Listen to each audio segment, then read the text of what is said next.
So we'll go chronologically for those watching at home, and start with the first one on Friday night. Indiana, Kurt Signetti travel into South Bend to face the Fighting Irish. Currently, Notre Dame is a 7-point favorite in this game. This one's going to be a lot of fun. And disclaimer, we're all Georgia fans, so you can also see in Drew's background. But we will have our eyes glued to this game to see the matchup for the Dogs in the next round. However, and take it how you will, but according to the ESPN matchup predictor, Notre Dame has a 70.3% chance to win this game. So Notre Dame, a pretty heavy favorite, open to 8.5, down to 7. So it's moving a little bit towards the middle, but I feel like Notre Dame touchdown favorite is probably where it's going to end up at. So I'm really excited for this one with Indiana in the season that they've had. I genuinely think they can not only make this a good game, but win this game. So I don't know. What do y'all think? I'm kind of in the opposite camp here. Is it bad that I think Notre Dame's just gonna blow them out? I don't. You think so? My humble opinion. I Notre mean, Dame, look, maybe that's just the part of me that wants a good playoff game. that's I true. mean, Since the Navy game, Notre Dame has kind of been on a tear. I mean, I'll just read off the point totals that they've put up in the last 5 weeks: 51 against Navy, 52 against FSU, 35 against UVA, solid team. 49 against Army, and then 49 against USC. mm-hmm. Yeah, I mean they've got hot at the right time, and with how college football is, and you can obviously afford to lose to Northern Illinois in the beginning of the season, and you can erase that by playing well down the stretch, which they have. So I mean, I think Notre Dame is a good team. Obviously, I like Riley Leonard a lot, and Marcus Freeman. I think they've been kind of building towards this, their first playoff berth underneath Marcus Freeman in the first year of the expanded playoff. So there will be obviously a lot of excitement in South Bend for this game. So I don't know. I mean, I could see it either way. I could see Notre Dame blowing them out of the water. I would like Indiana to keep it close. Another reason why I say that, I mean, it's year one under Signetti, so yeah, these aren't his guys. He hasn't had a chance. I mean, some of them are from JMU, yes, but they're not all his guys, is what I'm trying to say. And then Marcus Freeman on the other side, year 3, Marcus Freeman, I think, something like that. That's true. Yeah. Sounds about right. Just got an extension, no?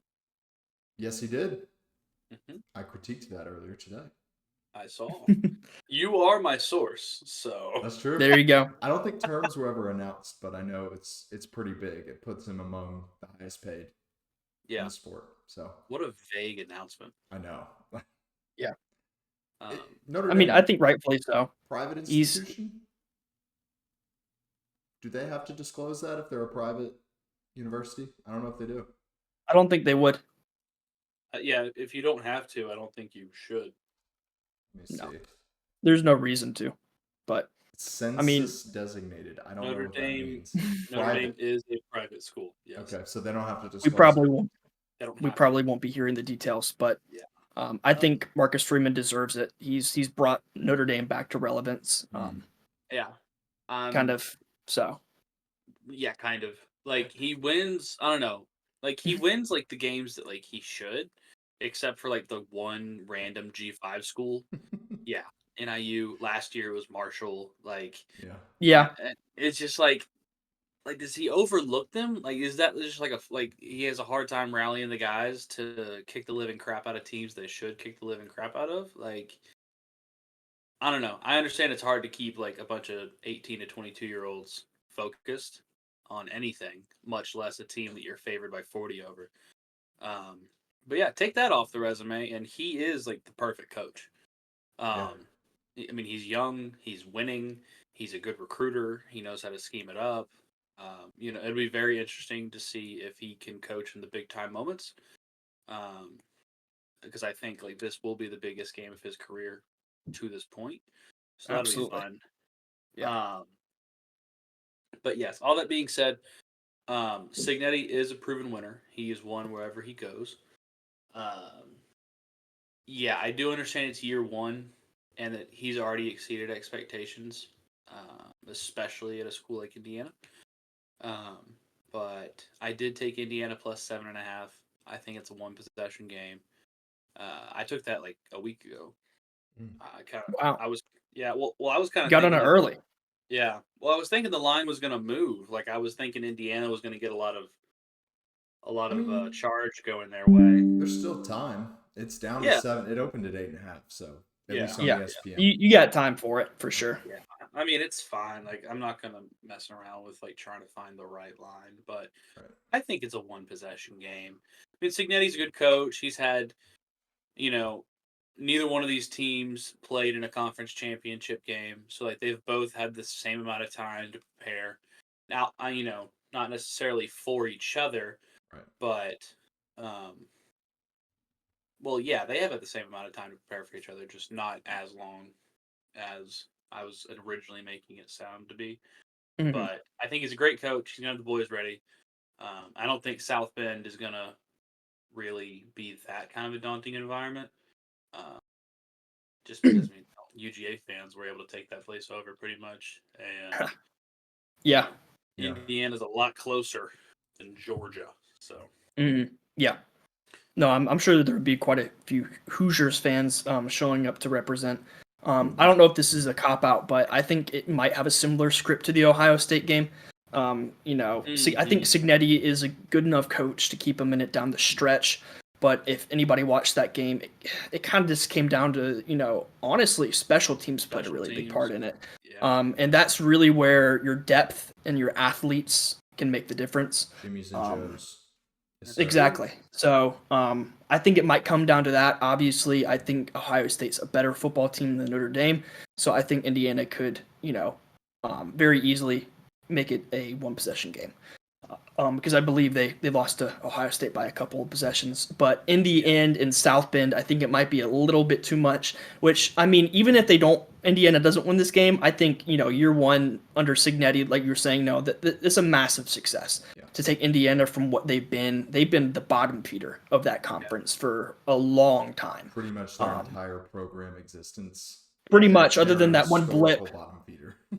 Yeah, they had a blip when they had Michael Penix, and then they were back to being bottom feeders. But Signetti has just skyrocketed them. I mean, the bar is so much higher now. He's obviously already gotten a massive contract extension. So, for all intents and purposes, I would say this season is a success, even if they get the doors blown off them. But I think they keep it close. I just don't know if they pull it out. Yeah, I think I like that. Well, I took them to cover, not to win. I'm not crazy. No, I mean, hearing that, that's why I'm kind of like, I could see that, because I think in the end, Signetti is a good enough coach to keep him in it. But, technical difficulties. Technical difficulties. Day two. All right, great. There he goes. Is he still? Oh. I think he unplugged it and is going to plug USB, it back in. yeah. Yeah, well, he's what? Oh. Uh-oh. Hold on. No, We we're completely here. lost him. Oh, we're back. We're good. We're back. We're back. Back like we never left. We're so back. Leave it in. Keep it rolling. Oh, okay. Okay. Let's talk about the weather. How about that? During the game, the real-time weather should be cloudy and 27 degrees. I think there's Chilly. supposed to be one snow game. And we You get got to that a little later. Second camera angle. Alternate view, fellas. Alternate view. Alternate view dropped. I love that.